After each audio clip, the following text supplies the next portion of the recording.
블링크 님이 "회사에 싫은 사람이 있는데 심상하러 나갈 수 있게 할 수 있을까요? 그 사람을 나가도록 내가 보기 싫으니까 내가 열심히 기도를 해서 저 사람 나가게 해 주세요. 나가게 해 주세요." 마음 공부를 하신 분이 그렇게 생각한다는 건 싫은 건 내가 싫은 거지 객관적으로 모든 사람 입장에서 싫은 건 아니잖아요. 내가 싫은 사람이더라도 하느님 입장에서 보면 그렇지 않죠. 선악이라는 건 상대적인 거니까 내가 저 사람이 안 맞는다고 보는 거지 그 사람 입장에선 그런 이유가 있고 또 그 사람은 누군가의 소중한 가족이고 그런 면도 생각해야죠. 심상화를 적극적으로 해서 실제로 상대방에게 뭔가 안 좋은 일이 생기거나 그럴 수도 있어요. 그거를 흑마법이라고 하죠. 흑마법을 쓸 수도 있는데 그런 건 자기한테 카르마가 돼요. '저 사람이 없어졌으면 좋겠다. 안 봤으면 좋겠다.' 그런 소망보다는 좀 다른 쪽으로 돌려서 생각을 해 보시면 어떨까요? 내가 그렇게 누군가를 미워하는 이 마음을 내려놓게 해 달라는 기도를 한다든지 다른 방법으로 해 보시는 게 더 나을 것 같아요. 우리는 그 대상이 밉다고 생각하는데 뭐 우리 엄마가 미워, 뭐 시어머니가 미워, 남편이 미워 그 대상이 문제라고 생각하는데 사실은 그건 우리에게 보여지는 것일 뿐 사실은 그 모든 게 내 마음 안에 있는 것이잖아요. 내 마음에 미움이 있기 때문에 그 대상이 그렇게 보이는 거예요. 나에게 미움이라는 감정이 해소가 되면 그 사람이 뭐 미운 짓을 해도 그렇게 막 나를 괴롭히지 않아요. 내가 거기에 끄달리는 거는 내가 끄달릴 요소를 가지고 있기 때문인 거죠. 그래서 '상대방 때문이다.' 이 생각을 쪼금 벗어나 보세요. 그래서 '내가 왜 그것 때문에 괴로워하고 있을까?'라는 걸 먼저 보세요. 그런 면도 있더라고요. 누구 때문이 아니고 사실은 나 자신이 사는 게 좀 힘든데 예를 들면 뭐 경제적으로 힘들다든지 바빠서 몸이 피곤하다든지 여러 문제가 있는데 이걸 누군가가 도와주지 않고 또는 너무 외롭다든지 그런 문제들 때문에 힘들어하고 있는데 그걸 우리는 투사를 하고 싶은 거죠. '이게 다 누구 때문이야.' 이렇게. 그래서 나를 좀 구박하는 사람이 있으면 '이게 다 저 사람 때문이야. 저 사람 때문에 내 인생이 이렇게 됐어.' 하고 괴로워하고 미워하고 화를 내기도 하죠. 그런데 그게 다 그 사람 때문인 건 아니고요. 우리 인생은 결국에는 우리 자신이 책임져야 하니까 또 내가 그 사람을 바꿔 줄 수가 없어요. 결국에는 내가 바꿀 수 있는 건 나밖에 없는 거죠. 괴로움을 해결하기 위해서는 결국에는 내 마음 다스리는 것 밖에는 없어요. 일단은 좀 더 힘들 때는 좀 더 시야를 넓혀 보세요. 시간에 대해서도 지금 이 시간만이 아니고 10 년, 20년 후 시간을 넓혀서 볼 수도 있고 또 인간관계에 대해서도 예를 들면 뭐 부모님하고 갈등이 있다, 뭐 남편하고 갈등이 있다 이런 것에 대해서도 내 인간관계가 이 사람만 있는 게 아니잖아요. 어떤 사람은 가족들하고 사이가 안 좋아서 뭐 이혼을 했다, 별거를 했다, 가족들하고 멀어졌다 그러면 '내가 더 이상 살아서 뭐 해.' 막 이러는 분들 계신데 그 사람만이 내 인연이고 나의 인생의 전부인가요? 그건 아니죠. 그래서 좀 더 시야를 넓혀서 내가 어떤 부분을 더 바라볼 수 있는지 그걸 찾아보세요. 가족들도 소중하지만 가족들 간의 관계에서 나의 모든 면이 다 정의되는 건 아니에요. 나라는 존재가 어떤 사람들 간의 관계에 의해서 정해지는 게 아니고 나의 뭐 직업이라든지 나의 능력이라든지 그게 나를 100% 설명해 주는 건 아니잖아요. '나는 누구인가?' 계속 질문을 해 보세요, 명상을 하시고. '나는 누구인가? 나는 누구인가?' 라마나 마하리시가 말했던 것처럼 '나는 누구인가?' 계속 생각을 해 보면 나는 이것도 아니고 저것도 아니고 그게 생각이 나죠. 나는 뭐 누구의 엄마도 아니고 나는 누구의 자식도 아니고 나는 누구의 남편이나 아내도 아니고 나는 뭐 무슨 직업을 가진 사람도 아니고 이 몸도 내가 아니죠. 왜냐하면 언젠가는 사라지니까. 내 생각도 내가 아니고 내가 기분이 좋았다 나빴다 하는 것도 감정도 사라지니까 감정도 내가 아니고 생각도 아니고 감정도 아니고 내 감각도 아니고 그래서 결국에 '이건 나이다.' 할 수 있는 것은 내가 지금 바라보고 있는 그 의식밖에 없다는 거잖아요. 내가 바라보는 의식. 그것만이 나이다. 내가 나라는 것을 인지하고 있는 그것만이 나라는 거죠. 그 자리로 돌아오게 되면 거기서는 뭐든지 다 바라볼 수가 있잖아요. 생각도 바라볼 수 있게 되는 거죠. 사람들과의 갈등을 해결할 수 있는 마음 수련법이 있을까요? 책이라도 추천을 해 주세요. 아까 말씀드렸듯이 사람들과의 갈등이라는 것은 결국 내 마음 안에서의 갈등이잖아요. 내가 무엇을 좋아하고 싫어하고 화내고 미워하고 그 마음이 나한테 있기 때문에 갈등을 하게 되는 거죠. 그래서 그런 것을 벗어나기 위해서는 마음에 감사하는 마음, 사랑하는 마음 이런 것을 더 키우셔야 되잖아요. 좀 미운 사람이 있어도 약간 포기하고 내려놓고 그런 게 필요하겠죠. 책이라는 게 책을 읽는다고 해서 그게 다 나한테 적용이 되는 게 아니고 한 줄이라도 그걸 내가 실제로 이해하고 깨우치고 내 삶에서 실천이 될 때 그게 내 거가 되는 거죠. 아무리 많이 읽어도 그게 실현이 안 되면 실천이 안 되면 소용이 없는 거예요. '감사하고 살자.' 이것도 사실 되게 힘들어요. 다른 사람들의 단점을 좀 포용을 해 주자. 그것도 힘들어요. 마음 공부에서는 "이렇게 하자. 저렇게 하자." 말은 많지만 모든 게 다 힘들어요 사실은. 좋은 말은 많지만 현실에서 내가 할 수는 없어요. 하나라도 진짜로 내가 할 수 있는 거는 별로 없어요 그게. 그래서 그거를 계속 연습을 해야 돼요. 방법은 다 알아요 우리가. 뭐가 문제인지 알아요. 다만 안 할 뿐이죠. 그리고 어딘가 뭐 특별한 비법이 있어서 그걸 하면은 다 해결될 그런 뭔가가 있을까? 그런 걸 바라지만 그게 아니죠. 저의 경우에는 저도 불편한 감정들이 있었지만 저는 그것을 내려놓게 된 방법이 귀찮고 힘들어서였어요 그냥. 그 괴로움에 시달리고 내가 괴로워하고 그런 과정이 싫었고 지겨웠고 항상 똑같은 일이잖아요. 그리고 내가 살아가는 패턴이 보이잖아요. 예를 들면 이런 거죠. 남편이 몇 년 동안 집안일을 잘 안 도와주고 자기 하는 일 잘 안 된다고 답답해하고 집에 와서 뭐 게임만 하고 밤새 자기 방에만 처박혀 있고 뭐 그러면은 저는 답답하고 좀 미워하는 감정 생기고 막 이런 거였어요. 그런데 그것도 같은 패턴이잖아요. 내가 저 사람의 저런 모습을 미워하는 것도 하나의 패턴이죠. 나는 그 상태에 머무르고 싶지가 않았던 거예요. 또 저 사람 보고 미워해야 돼? 또 실망해야 돼? 나는 그게 싫었던 거죠. 그냥 '나는 나대로 즐겁게 살아야지.' 그렇게 된 거예요. 그러고 살아야지. 어차피 100년 후에는 이 세상에 아무도 없어. 너도 없고 나도 없어. 저 사람은 저 사람대로 살고 나는 나대로 살고 그래야지.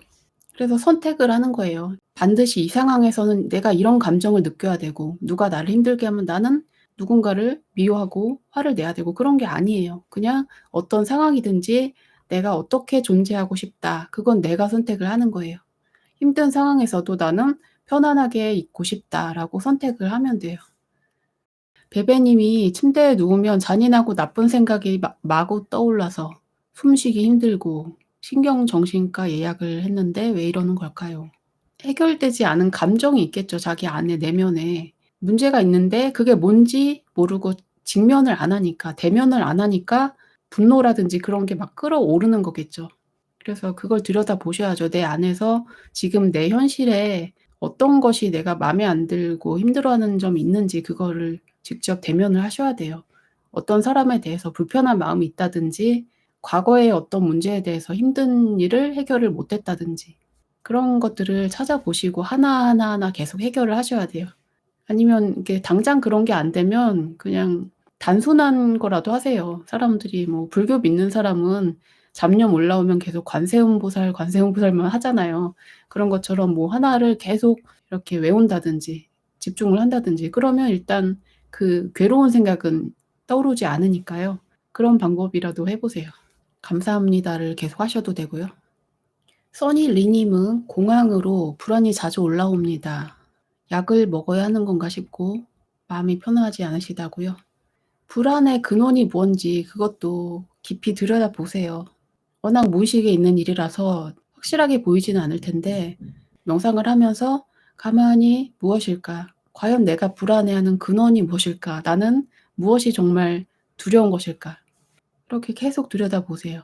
저는 그러면 뭐 30 분이든지 계속 들여다보면은 언젠가는 딱 생각이 나더라고요. 이렇게 쓰레기통 안에 쓰레기가 가득 차 있는데 이거는 막아 놓고 그 위에를 깨끗한 뭐 예쁜 꽃으로 장식을 해 봤자 결국에는 이 쓰레기가 썩어서 펑 터지잖아요. 그런 것처럼 마음속에 있는 그 불편한 문제들 그거를 하나하나 끄집어내서 해결하는 그게 가장 중요한데 그거는 그냥 보지 않으려고 하고 겉으로만 문제를 해결하려고 하고 그래도 안 되면 '아 내가 마음이 아픈가 보다.' 그냥 약 먹어서 해결하려고 하는데 근본적으로는 자기가 자기 마음을 들여다보는 게 가장 필요하다고 생각합니다. 제가 이렇게 마음 공부 채널이다 보니까 채팅이나 댓글이 좀 과격한 얘기도 많고 좀 슬프고 안타까운 얘기도 많고 그래요. 좀 어떤 사람들이 보면 '아 여기 정말 마음 아픈 사람들 모여 있구나.' 그렇게 생각할 수 있는데 우리 사는 게 그래요 사실 사람들이. 남들에게 그런 모습을 보여주지 않아서 그렇지 조용히 어디 한쪽에 가서 죽는 사람도 있고 그러니까 죽음에 대해서 얘기를 꼭 하려는 건 아닌데 사람이 마음이 아프니까 그런 생각을 많이 하시는 것 같아요. 안 좋은 데에 집중하지 마시고 조금이라도 좋은 데 집중을 하세요 항상. 우리가 생각을 하면 거기로 우리의 영적인 에너지가 거기로 가는 거예요. 우리가 좋은 쪽에 항상 포커스를 맞추면 더 좋은 일이 점점점점 쪼금이라도 생기는 거죠. 그런데 항상 안 좋은 곳에다가 집중을 하면 그게 조금씩 더 생기는 거죠. 그래서 지금 현실에 대해서 안 좋다고만 이렇게 생각하면 진짜로 안 좋아지잖아요. 안 좋아도 그냥 '좋다.' 이렇게 보는 게 나은 거죠. 똑같은 현실이더라도 어떤 사람은 최대한 나쁜 쪽으로 말하는 사람이 있고 또 어떤 사람은 뭐 괜찮다고 이렇게 봐줄 수도 있고 보기에 따라 다른 거잖아요. SBY 님이 반려견 보내고 나서 너무 힘들다고 하셨어요. "반려동물 보내고 나서 힘들다. 심지어는 나도 떠나고 싶다." 그렇게 말씀하는 분이 많더라고요. 그런데 사람하고 동물은 어차피 걔네들이 먼저 갈 수밖에 없어요. 그걸 인정해야죠. 언젠가는 보내야 되는 건 맞잖아요. 부처님 말씀처럼 "만남이 있으면 헤어짐이 있다."라고 했으니까요. 그러니까 자기 자신을 기준으로 생각하면 힘든데 뭐 동물이든지 사람이든지 그 대상을 기준으로 생각하면 그렇게 힘든 문제는 아닌 것 같아요. 어차피 왔으니까 떠나고 갈 곳이 있어서 간 것인데 때가 되어서 간 것인데 내가 왜 힘드냐면 내가 필요한데 내가 사랑을 주고받을 그 대상이 없어졌으니까 상실감을 느끼는 거죠. 동물이든 사람이든 걔가 떠나간 것은 그 존재에게 필요한 일이기 때문에 그 일이 일어난 거죠. "좋은 데 가서 잘 살아라." 그렇게 기도해 주는 게 더 필요할 것 같습니다. 70세 아버지가 치매 진단을 받으셨는데 정서 변화도 심해지고 바로 돌아가시고 싶대요. 최대한 도움 드릴 수 있는 거 도움 드려야지 어떻게 뭐 완전히 고칠 방법은 없는 것 같아요 이런 게. 한계가 있죠. 우리 가족이 완전히 '모든 문제가 해결됐으면 좋겠다.' 이것도 욕심인 것 같고요. 어느 정도 내려놓는 것도 필요한 것 같습니다. 생로병사가 당연히 있는 거잖아요 우리도. 늙어가고 언젠가는 아프고 세상을 떠나고. 네이버에 얼마 전에 죽음악 카페라는 곳에 한번 거기에 이런 글도 봤어요. 거기에는 인제 가족이 돌아가셔서 힘든 분들도 계시지만 자기가 아파서 죽음에 대해서 생각하면서 온 분들도 계시거든요. 어떻게 죽을까에 대해서 고민을 하고 그렇게 연명 치료하느니 그냥 깨끗하게 자기가 떠나는 게 낫겠다. 그렇다고 해서 남들이 괴로워할 방법으로 떠날 수는 없잖아요. 단식을 해서 서서히 곡기를 끊고서 떠나겠다. 그런 분도 있더라고요. 그래서 실제로 그 카페 회원이 누군가가 그렇게 했다고 하는데 그리고 또 그런 방법으로 떠난 게 헬렌 리어링하고 스캇 리어링 부부 있잖아요. 남자분 스캇 리어링이 100 살쯤인가 그렇게 자기 몸이 노동할 능력이 없잖아요. 자기가 뭐 살아 있을 수는 있는데 적극적으로 노동을 하고 그렇게 가족을 위해서 살 그럴 능력이 없어진 거예요. 보살핌을 받아야 하고. 그러니까 '더 이상 뭐 여기서 더 살아봤자 의미가 없구나.'라는 생각에 곡기를 끊고서 돌아가셨다고 합니다. 그리고 비슷한 얘기가 또 있는데 무탄트 메시지라는 책에 원주민들, 호주의 원주민들 이야기가 나오는데요. 나이가 들어서 죽을 때가 되면 자기가 더 이상 남에게 도움을 줄 수 없고 누군가의 보살핌을 받아야 되고 그런 힘든 상태가 되면 스스로 혼자서 조용히 곡기를 끊고 지내다가 맑은 정신으로 떠난다고 하더라고요. 교미님이 요양병원에서 근무하시는데 어르신들이 성추행을 하신대요.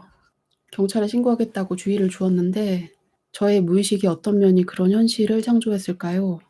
현실은 또 현실이니까 대응을 하셔야 돼요. 그런 일이 많다고 들었어요. 장애인이나 그런 노인들 그런 사람들 돌보는 나이 든 사람을 한 뭐 70살 먹은 사람 한 50살 아줌마가 가서 돌봐주고 그런 거 있잖아요. 그런 걸 하면은 그 성추행도 있고 여러 가지 문제가 많다고 하더라고요. 그러면 항상 조심을 하셔야 되고 제가 마음공부 채널이니까 모든 걸 다 무의식으로 풀고 카르마로 풀고 그러면 사람들이 또 '이게 다 내 무의식 때문이야.' 이런 죄책감에 빠지잖아요. 현실적인 것도 현실적으로 다 해결할 필요도 있어요. 그러니까 이게 나만 겪는 일이냐 다른 사람들도 겪는 일이냐 그걸 따져보면 분명하죠. 요양병원에서 근무하는데 '나만 당한다.' 아니면 '내 주변에 누구도 당했다더라.' 이런 게 있잖아요. 보통 그런 일들이 자주 빈번하게 일어난다 그러면 이 사회적인 문제나 어떤 상황의 문제, 시스템의 문제이지 '내 무의식 때문이다.' 꼭 그건 아니라는 거죠. 전체적으로 사람들이 이 시스템을 바꿔야 될 문제라는 거죠. 코로나로 인해서 사람들이 두려움을 갖고 있는데 어떻게 사람들을 도와줄 수 있을까요? 잠자기 전에 기도해 주거나 사람들을 축복해 주는 것으로 도움이 될까요? 그 사람들을 떠올리면서 기도를 해도 되고 자기 자신이 평온한 상태의 마음 그런 마음 상태가 되면 자기와 연결이 된 그런 가까운 사람들에게도 도움이 됩니다. 명상을 하시고 심상화를 하세요. 상대방의 모습을 떠올리시고 밝은 흰 빛을 상상을 하셔서 그 흰 빛으로 그 사람들을 감싸 주시고 그 사람들의 두려움과 걱정이 깨끗하게 씻겨 나간다. 이런 심상화를 하시는 거죠. 그런 것들도 도움이 됩니다. 킴 카넬로 님이 여성과의 성행위에 대한 미련과 집착이 많이 남아 있습니다. 남자분들은 다 당연한 거 아닐까요?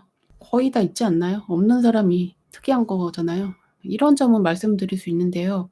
사람들이 성이라고 하면 성 그 자체만 생각하는데 '육체에서 오는 거다.'라고 생각하는데 모든 게 다 사실은 근본은 마음에서 온다고 봐요 저는. 그래서 사실은 그것도 하나의 스킨십이고 또 누군가 교류이고 하나가 되는 그런 느낌이잖아요. 그래서 근본적으로는 외로움에서 오는 거죠. 외로움, 애정 결핍, 부모에게 사랑받지 못한 기억, 어린 시절의 외로움, 현재에도 그런 외로움의 마음, 그런 외로움에서 성욕이 많이 나오는 것 같습니다. 성욕도 그렇고 식욕, 먹어도 채워지지 않고 꽉 차서 숨을 몰아쉬면서도 끝까지 더 먹고 싶고 먹고 나서 토하고 이런 문제들? 물건을 자꾸 사들이는 것도 그렇고 중독이라고 하죠. 뭔가에 계속 중독되는 것은 결정적으로 근본적으로는 애정의 문제, 사랑받고 싶다라든지 애정 결핍은 사실 뒤집으면은 내가 나를 사랑하지 못해서 그런 것이고 자기 사랑을 해야 된다. 이거는 또 다른 말로 보면 내가 다른 사람을 사랑을 해 주면 또 해결이 돼요. 내가 굳이 누구한테 사랑을 받고 싶다라기보다는 누군가를 사랑해 주는 행동을 했을 때 내 마음이 기뻐지면서 그게 해결이 되더라고요. 저는 아이들을 돌보면서 그게 해결이 많이 됐어요. 제가 원래는 되게 외로움을 많이 타고 그래서 연애도 하고 결혼도 하고 그렇게 됐어요. 그런데 아이들을 낳아서 보면서 그런 것들이 많이 해결이 된 거죠. 그래서 누군가 사랑을 나눠줄 그런 대상을 찾으셔서 도움을 준다든지 사랑을 나눠준다든지 그런 거를 조금씩이라도 해 보세요. 그러면 자기 마음에 뿌듯한 마음 그런 게 생기면서 만족이 되죠.